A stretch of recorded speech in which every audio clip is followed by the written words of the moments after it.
नमस्कार सभी को। आज की क्लास में हम चर्चा करेंगे विजयनगर साम्राज्य की प्रशासनिक व्यवस्था में दो महत्वपूर्ण बातें। वो है पहली न्यायकार व्यवस्था और दूसरी है अयंगार व्यवस्था। तो अयंगार या न्यायकार दो ऐसी व्यवस्थाएं यहाँ पर हमें पढ़ने को समझने को मिलती हैं जो हमारी परीक्षाओं में अक्सर हमें देखने को मिलती है। पहले हम विजयनगर साम्राज्य की कुछ बातें कर लें कि विजयनगर साम्राज्य की स्थापना उस समय हुई जब दिल्ली में मोहम्मद बिन तुगलक जैसा एक बुद्धिमान मूर्ख, जिसे इतिहासकार मानते हैं और कहते भी हैं, एक ऐसा शासक बैठा हुआ था जिसका नाम चौना था, जो मोहम्मद बिन तुगलक की उपाधि लेकर दिल्ली के राज सिंहासन पर बैठा हुआ था। जो तुगलक वंश का संस्थापक था, जो गाजी मलिक का एक पुत्र था, जिसने कि भारत में रहकर अपनी दिल्ली सल्तनत के लिए कुछ ऐसी परियोजनाएं बनाई जिन परियोजनाओं के कारण वह सफलता प्राप्त नहीं कर सका। और इसी असफलता के क्रम में कई भारत में राज्य, चाहे वो बंगाल की बात करें, चाहे कश्मीर की बात करें, चाहे गुजरात की बात करें, चाहे मेवाड़ की बात करें, चाहे मालवा की बात करें, चाहे हम दक्षिण में बहमनी साम्राज्य की बात करें, चाहे विजयनगर की बात करें, विभिन्न क्षेत्रों पर छोटी छोटी प्रांतीय सत्ताओं का, प्रांतीय इकाइयों का प्रशासन के रूप में उदय हुआ। और यही कारण था कि मोहम्मद बिन तुगलक के पश्चात जो फिरोज शाह तुगलक ने तुष्टीकरण की नीति अपनाई, जिसके कारण प्रशासन की इस नीति ने पूरे के पूरे तुगलक वंश की जो विशाल साम्राज्य की एक आधारशिला थी, उसको पतन के मार्ग की ओर ही प्रशस्त किया, पतन का मार्ग प्रशस्त किया। और यही कारण है कि फिरोज शाह तुगलक के पश्चात तुगलक वंश का ही पतन नहीं हुआ, बल्कि दिल्ली सल्तनत का वैभव और प्रतिष्ठा भी समाप्त हो गई। इसके बाद जो सैयद वंश आया, लोधी वंश आया, और लोधी वंश के बाद बाबर ने भारत में आकर पानीपत के युद्ध में, खानवा के युद्ध में, चंदेरी के युद्ध में और घाघरा के युद्ध में अपनी विजय पताका स्थापित की और भारत में एक नए मुगल वंश की स्थापना की। वो अलग बात है, परंतु मैं थोड़ा आपको बताना चाहता हूँ इतिहास के कुछ ऐसे भाग जिससे कि हम इस व्यवस्था को और समझ सकते हैं।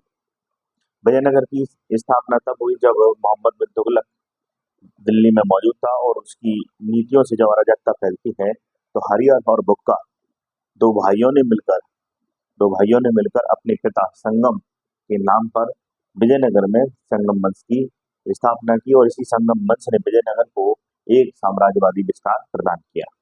उसी समय 1336 में जब विजयनगर साम्राज्य की स्थापना हो रही थी, उसी समय उसी दक्षिण में बहमनी साम्राज्य की स्थापना बहमन शाह हसन गंगू ने की, अलाउद्दीन बहमन शाह हसन गंगू ने की।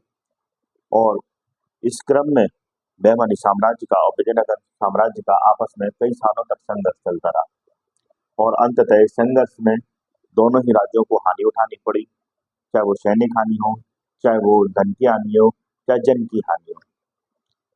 हम बात कर रहे हैं विजयनगर साम्राज्य की। विजयनगर साम्राज्य में संगम वंश, फिर हम देखते हैं सालुक वंश, फिर तुलुक वंश, फिर अरविडु वंश, और यहाँ हम देखते हैं कि संगम वंश और सालुक वंश के पश्चात जो तुलुक वंश आया, और तुलुक वंश में सबसे प्रमुख राजा थे कृष्णदेवराय। कृष्णदेवराय के बारे में आप सबको पता है, उनके दरबार में तेनालीराम जैसे महान विद्वान अष्टदिग्गज रहा करते थे। उन्होंने खुद अमुक्तमाल्या, जामवंती कल्याणम, पूसा पढ़ने जैसे ग्रंथों की रचना की। उन्होंने साथ ही में स्थापत्य कला के विकास के लिए विभिन्न प्रकार के, चाहे विरूपाक्ष मंदिर की बात करें, चाहे विठल स्वामी मंदिर, हजारा मंदिर की बात करें, तो उन्होंने मंदिर स्थापत्य कला को डेवलपमेंट करवाया। और साथ ही अपनी माता नागला देवी के नाम पर नागलपुर जैसे शहरों का निर्माण कराते हुए शहरीकरण को भी बढ़ावा दिया। इतना ही नहीं, कृष्णदेवराय ने अपने शासनकाल में सहिष्णुता की नीति का पालन किया, और उन्होंने अपने राज्य में विभिन्न धर्म के लोगों को संरक्षण प्रदान किया और सभी धर्मों के साथ समन्वय पूर्वक व्यवहार भी किया। इसलिए इतिहास में कृष्णदेवराय का नाम उन राजाओं के साथ लिया जाता है जिन्होंने प्राचीन काल में, अशोक जैसे राजाओं ने प्राचीन काल में सहिष्णुता की नीति का पालन किया था। इसके पश्चात एक युद्ध होता है, राक्षसी तगड़ी बन्नी हट्टी। और इस युद्ध में, राक्षसी तगड़ी बन्नी हट्टी युद्ध में 23 जनवरी 1565 में जो बहमनी साम्राज्य का पतन हो चुका था, जिसमें कि 5 वहां पर छोटी छोटी राजनीतिक शक्तियां मौजूद थी, उन्होंने मिलकर, बहमनी साम्राज्य के इन 5 राज्यों ने मिलकर विजयनगर साम्राज्य के खिलाफ एक मोर्चा खोला। और विजयनगर साम्राज्य के खिलाफ जब मोर्चा खोला तो उस समय विजयनगर साम्राज्य के राजा सदाशिव राय थे, जो कृष्णदेव राय के ही पुत्र थे, और उनके सहयोगी थे राम राय, जो कृष्णदेव राय के दामाद हुआ करते थे। तो राम राय और सदाशिव राय ने मिलकर राम राय और सदाशिव राय ने मिलकर इस प्रतिरोध को रोकने का प्रयास किया, परंतु इस प्रतिरोध में वो विफल हुए और आखिरकार उन्हें अपने राज्य से हाथ धोना पड़ा। और इन पांचों शक्तियों ने मिलकर जो विजयनगर साम्राज्य का प्रशासन का केंद्र था, प्रशासनिक क्षेत्र था हम्पी, उस पर एक जबरदस्त आक्रमण किया। और इस आक्रमण में हम्पी के समस्त जो शहर और हम्पी का जो समस्त सुंदरता थी, जिसे भारत का हम्पी और विजयनगर को भारत का पेरिस कहा जाता था, उसकी सुंदरता को नष्ट कर दिया। बड़े स्तर पर इन्होंने वहां पर जनता के साथ क्रूरतापूर्ण व्यवहार किया, स्थापत्य कला को भी वहां पर नुकसान पहुंचाया। तो राक्षसी तगड़ी बन्नी अट्टी, इसे तालीकोटा के युद्ध के नाम से जाना जाता है, जो 1565 में यह युद्ध विजयनगर साम्राज्य का जो वैभव था उसको समाप्त कर देता है। और आखिरकार इसके पश्चात दूरस्थ चंद्रगिरी में एक नए वंश की स्थापना होती है, आर्यभट्ट वंश की, और इस वंश के अंतिम राजा रंगतृतीय होते हैं। और इसी प्रकार विजयनगर साम्राज्य का जो वैभव था, प्रतिष्ठा थी, वो रंगतृतीय के साथ समाप्त हो जाती है। आइए हम इसकी प्रशासनिक व्यवस्था पर चर्चा करते हैं। मैंने विजयनगर साम्राज्य के बारे में आपको जानकारी दी, साथ ही में मैंने आपको उस विजयनगर साम्राज्य के निर्माण के समय बहमनी साम्राज्य के बारे में भी बताया। तो साथ ही मैंने ये भी बताया कि दिल्ली में उस समय किस वंश का शासन था और किस वंश के राजा ने कौन सी नीति अपनाई, और उन नीतियों के कारण कैसे दिल्ली सल्तनत का पतन का मार्ग प्रशस्त हुआ। और इसी दिल्ली सल्तनत के पतन के अवशेषों पर, इस राजनीतिक अस्थिरता पर ही बाबर ने भारत में अपनी राजनीतिक नींव को मजबूत करने का प्रयास किया। और इसी क्रम में उसने पानीपत का युद्ध, और इसी क्रम में उसने खानवा का युद्ध, चंदेरी का युद्ध और साथ में घाघरा का युद्ध जीतकर भारत में एक नए मुगल वंश, एक नई सत्ता, जिसे बादशाह कहा जाता था, उसकी स्थापना की। इसके आने वाले राजा हुमायूं थे, इसके पश्चात शेरशाह सूरी भी थे, इसके पश्चात अकबर, जहांगीर, शाहजहां जैसे राजा हुए, और अंततः औरंगजेब की जो नीतियां थी उससे दिल्ली की इस मुगल कालीन जो प्रशासनिक व्यवस्था थी, जो साम्राज्यवादी नीति थी, उसको पतन की स्थिति पैदा की। उसने उसने अपनी नीतियों में क्रूरता अपनाई, असहिष्णुता की नीति अपनाई। उसने अपना ध्यान ना तो जन कल्याण, ना राजनीतिक एकता और साम्राज्य की सुरक्षा पर नहीं दिया, जिसके कारण उसकी मृत्यु के पश्चात 1707 में मृत्यु के पश्चात आखिरकार मुगल काल का भी पतन हो जाता है। मुगल काल के पतन पर जहाँ यूरोपीय शक्तियां भारत आ रही हैं, उसी क्रम में उसमें सबसे शक्तिशाली शक्ति यूरोपीय जो शक्ति थी वो थी अंग्रेज, जिन्होंने भारत पर इस राजनीतिक अस्थिरता का लाभ उठाते हुए भारत पर कब्जा किया और भारत को लंबे समय तक गुलाम बनाए रखा। तो आप देखते हैं कि भारत में जब भी राजनीतिक एकता विखंडित होती है और राजनीतिक अस्थिरता की स्थिति बनती है, तब तक आप देखिए विदेशी आक्रमणकारी भारत में आकर अपनी पैर जमा लेते हैं। ये प्राचीन काल से चला आ रहा है, और इस काल में भी आपने देखा कि अरबी और तुर्की जो भारत के कभी भाग में थे ही नहीं, जिनकी कोई संस्कृति भारत के क्षेत्र में मौजूद ही नहीं थी, परंतु हम देखते हैं कि अरबी तुर्की भारत की 7वीं 8वीं सदी में जब वो भारत के लिए अभियान कर रहे हैं, तब उस समय भी हर्षवर्धन की मृत्यु के पश्चात गुप्तोत्तर काल में राजनीतिक अस्थिरता का माहौल है। एक ऐसा वातावरण है जहाँ क्षेत्रीय स्तर पर कई सामंतवादी राजा एक साथ संघर्षरत है, जिन्हें ना तो अपने राज्य की और ना ही प्रजा की कोई खबर, और साथ में ना ही उन्होंने भारत की सुरक्षा का कोई ध्यान रखा, जिसके कारण अरबी और तुर्कियों ने इस राजनीतिक अस्थिरता का फायदा उठाते हुए, राजनीतिक विखंडता का फायदा उठाते हुए भारत की भूभाग पर कब्जा करने का प्रयास किया, और वो सफल भी हुए। मोहम्मद गौरी जैसे लोग जिन्होंने भारत में आकर दिल्ली सल्तनत की स्थापना का प्रयास किया, और वो सफल हुए, और ऐबक जैसे व्यक्ति ने भारत में गुलाम वंश की स्थापना की थी। और जैसे ही दिल्ली सल्तनत का पतन होता है और भारत में राजनीतिक स्थिरता, फिर राजनीतिक एकता विखंडित होती है, तो फिर बाबर जैसे व्यक्ति क्या करते हैं, भारत को फिर से कोशिश करते हैं अपने आगोश में लेने की, अपने नियंत्रण में लेने की, और वो भी सफल होते हैं। क्यों? क्योंकि क्षेत्रीय स्तर पर जो शक्तियां वो ना तो एक दूसरे का सहयोग कर रही हैं, और ना ही विदेशी शक्तियों का प्रतिरोध कर रही, प्रतिकार कर रही हैं, और ना ही वो इतनी सक्षम कि वो विदेशी शक्तियों को भारत में आक्रमण करने से और भारतीय भूभाग पर कब्जा करने से रोक सके। और इसके पश्चात जब मुगल सत्ता का भी औरंगजेब की नीतियों के पश्चात, औरंगजेब की मृत्यु के पश्चात, उसकी नीतियों के पश्चात जब पतन हो जाता है, आप देखेंगे बहादुर शाह प्रथम देखेंगे, फर्रुखसियार जैसे गणितकार देखेंगे, रफीउद्दर्जा देखेंगे, रफीउद्दौला देखेंगे, मोहम्मद सालंगीला देखेंगे, आलम शाह जैसे लोग देखेंगे, शाह आलम जैसे लोग देखेंगे, और अकबर द्वितीय और अंतिम राजा बहादुर शाह जफर द्वितीय को देखेंगे, जहाँ वो अयोग्य साबित होंगे और उन्हें आखिरकार अंग्रेजों के सामने अपने घुटने टेकने पड़ेंगे। तो मुगल काल के पतन के पश्चात फिर से भारत में कोई भी राजनीतिक शक्ति इतनी मजबूत नहीं थी कि अंग्रेजों को भारत में नियंत्रण करने से रोक सके।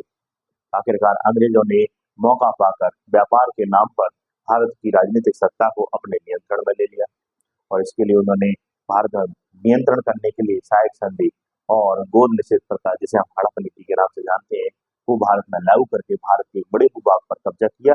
और इसी राजनीतिक कब्जा के क्रम में आखिरकार अंग्रेजों के खिलाफ एक बड़ा भारत में 1857 में एक क्रांतिकारी कदम उठाया जाता है। 1857 क्रांति होती है और समस्त राजनीतिक ढांचा मिलकर, समस्त किसान वर्ग मिलकर, समस्त सैनिक वर्ग मिलकर अंग्रेजों के खिलाफ मोर्चा खोलते हैं, परंतु सही नेतृत्व और सही संगठित प्रयास के न होने के कारण वो 1857 की क्रांति कहीं न कहीं अपने उद्देश्यों में सफल नहीं हो पाती, परंतु परिणामों से ज्यादा प्रभाव महत्वपूर्ण होता है। 1857 क्रांति एक प्रभाव छोड़ जाती है, अपने पीछे दो आंखें छोड़ जाती है, और वो है राष्ट्रवाद। और यही 1857 क्रांति ने ही हमें अंग्रेजों से लड़ने के लिए एक जज्बा दिया, एक जुनून दिया, और भारतीय लोगों को राष्ट्रवाद जैसी भावना के लिए प्रेरणा दी। और इसी प्रेरणा ने भारत में राष्ट्रवादी आंदोलनों को बल प्रदान किया, और इसी बल के आधार पर हमने 1947 में अपनी आजादी की कहानी लिखी। तो अब मैंने आपको बताया कि कैसे अरबी आक्रमण से लेकर भारत की 15 अगस्त 1947 की कहानी पूरी हुई। चलिए आइए हम बात करते हैं न्यायकार व्यवस्था। यहाँ क्या होता था न्यायकार व्यवस्था में? जो राजा होता था, कौन होता था राजा? तो जमींदारों को भूमि प्रदान करता था। जो जमींदार रहते थे, जहाँ से वो राजस्व वसूल करते थे, उनको भूमि प्रदान करता था, और इस भूमि को अमरम कहते थे, और जो प्राप्त करता था उसे अमरनायक कहते थे। इसके पीछे उद्देश्य क्या था? उसे पता था कि राजस्व, टैक्सेशन, जो राजस्व है, भूमि का जो लगान है, भूमि से जो कर की प्राप्ति होती है, वो जमींदार आराम से कर लेगा। और मैं दूरस्थ प्रदेश में जो बंजर पड़ी है मेरी भूमि, जो कोई काम की नहीं है, मैं उस भूमि को अगर उसके राजा को दे दूंगा, तो वहां पर कृषि का भी विकास होगा, और साथ में उस भूमि पर जो कार्य कर रहे हैं लोग, उस भूमि के आसपास रह रहे हैं लोग, उनका भी मेरे प्रति लगाव होगा। तो जनता का राजा के प्रति लगाव बढ़ेगा, और जनता पर नियंत्रण भी रहेगा, साथ में विद्रोह भी नहीं होंगे, और उस क्षेत्र से राजा को आय भी प्राप्त होगी।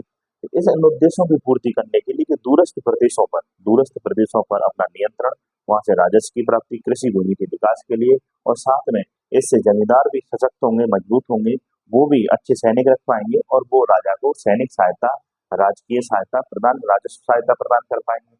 परंतु इसमें सबसे बड़ा दोष क्या था कि समय के साथ साथ यहाँ जो भूमि दान दी जा रही थी जमींदारों को, वो उस भूमि के पैतृक मालिक बन बैठे, और वहाँ वो प्रांतीय स्तर पर या वो क्षेत्रीय स्तर पर जहाँ वो भूमि के मालिक थे, वो स्वयं में एक स्वतंत्र इकाई बन गए। वो स्वयं में शासन करने लगे, अपनी छोटी सेना रखने लगे, वो न्याय करने लगे, वो एक प्रशासन के रूप में वहां पर एक छोटे से राजा के रूप में नजर आने लगे। और इसी सामंतवादी प्रवृत्ति ने, जो सामंतवादी प्रवृत्ति डेवलप हुई ऊपर से नीचे की ओर, इसी ने जन्म दिया किसको? विद्रोह को। इसी ने जन्म दिया राजनीतिक एकता के विखंडन को, क्योंकि जो सामंत था वो हमेशा यही चाहता था कि मैं बड़े राजा से क्या हो जाऊं? स्वतंत्र हो जाऊं, और मैं भी अपने आप में एक स्वतंत्र, क्योंकि उसे के द्वारा जो शासन किया जा रहा था वो स्वतंत्र रूप में किया जा रहा था, और वो कोशिश में था कि मेरी स्वतंत्रता पर किसी प्रकार का प्रतिबंध ना हो।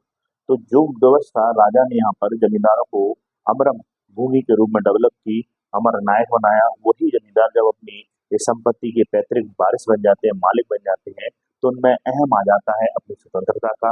उनमें इस बात का उन्हें ज्ञान होने लगता है, इस बात का उन्हें अनुभव होने लगता है कि हम भी क्यों ना राजा से स्वतंत्र हो जाएं। और इसी के कारण वो राजा के खिलाफ विद्रोह भी करते हैं जब राजा कमजोर पड़ता है, और अपने आप को स्वतंत्र घोषित भी करते हैं। इसी क्रम में राज्य की एकता को गहरी चोट पहुंचती है, गहरा आघात पहुंचता है, और यही कारण है बड़े बड़े राज्यों के पतन होने का। इसके पश्चात हम बात करते हैं दूसरी व्यवस्था, अयंगार व्यवस्था। अयंगार व्यवस्था में क्या होता था? इन्होंने कुछ एक गांवों को जो विजयनगर साम्राज्य में कुछ एक गांव थे उनको मिलाकर एक प्रशासनिक इकाई के रूप में संगठित किया था। और वहां 12 अधिकारियों का एक समूह नियुक्त किया था, 12 अधिकारियों को नियुक्त किया था, जिन्हें सामूहिक रूप पर हम क्या बोलते थे, अहंगार बोलते थे। इन अधिकारियों को वेतन नहीं मिलता था, परंतु इन्हें राजकीय आय राजस्व में छूट मिलती थी कि आप टैक्सेशन में आपको किसी प्रकार से आपसे टैक्स नहीं लिया जाएगा, आप निश्चिंत रहिए। ठीक है। उद्देश्य इनके क्या थे कि ग्रामीण स्तर पर शांति और व्यवस्था बनी रहे और कुशल स्तर पर शासन चले। पर इन लोगों के भी पद जब पैतृक हो जाते हैं तो इसमें ये दोष आ जाता है कि जब पद पैतृक हो जाती हैं तो ये क्या करते हैं, निरंकुश होकर उस ग्रामीण स्तर पर मौजूद प्रशासन को संचालित करते हैं और ग्रामीण जनों के अधिकारों की अवहेलना की जाती है। और वह जो मौजूदा ग्राम सभा उनके अधिकार क्षेत्र में जाकर काम किया जाता है इस अहंगार वर्ष, जिससे कि ग्रामीण स्तर पर जो एक अच्छी ग्रामीण ग्राम सभा के द्वारा प्रशासन चलाया जा रहा था, ग्राम पंचायत के द्वारा उसके अधिकार सीमित हो जाते हैं और यह व्यवस्था निरंकुश होकर ग्रामीण प्रशासन पर कार्य करती है भविष्य में चलकर, जिसके कारण बाकी जो ग्रामीण व्यवस्था है पंचायती राज की वो ध्वस्त हो जाती है। तो आपने देखा कि दोनों ही, याद रखें बच्चों, दोनों ही व्यवस्थाएं सिर्फ और सिर्फ किसके लिए बनाई गई थी, एक अच्छे प्रशासनिक व्यवस्था के लिए, एक कुशल प्रशासनिक व्यवस्था के लिए, राज्य की मजबूती के लिए। परंतु दोनों ही व्यवस्थाओं के क्रियान्वयन में और उनमें मौजूद दोषों को दूर न करने के कारण वो व्यवस्था राज्य के लिए हानिकारक साबित हुई और राज्य के पतन का कारण बनी, वो राज्य की कुशासन का कारण बनी, भ्रष्टाचार का कारण बनी। तो अगली क्लास में फिर हम देखेंगे। तब तक के लिए जय हिंद, धन्यवाद, खुश रहिए, मुस्कुराते रहिए। ऐसे ही मैं ज्ञान की बातें इस वीडियो के माध्यम से आप तक लाता रहूंगा। कमेंट बॉक्स में कमेंट्स करके जरूर बताइएगा आपको क्लास कैसे लगी, ताकि मुझे प्रेरणा मिले ऐसी अच्छी अच्छी क्लासें आपके लिए यहाँ से बनाने की। ये प्रश्न हमेशा पूछा जाता है, अहंकार व्यवस्था का संबंध किस राज्य से है, अहंकार व्यवस्था में कितने अधिकारियों को नियुक्त किया जाता था। ठीक है, अगली क्लास में फिर मिलेंगे। जय हिंद, जय भारत।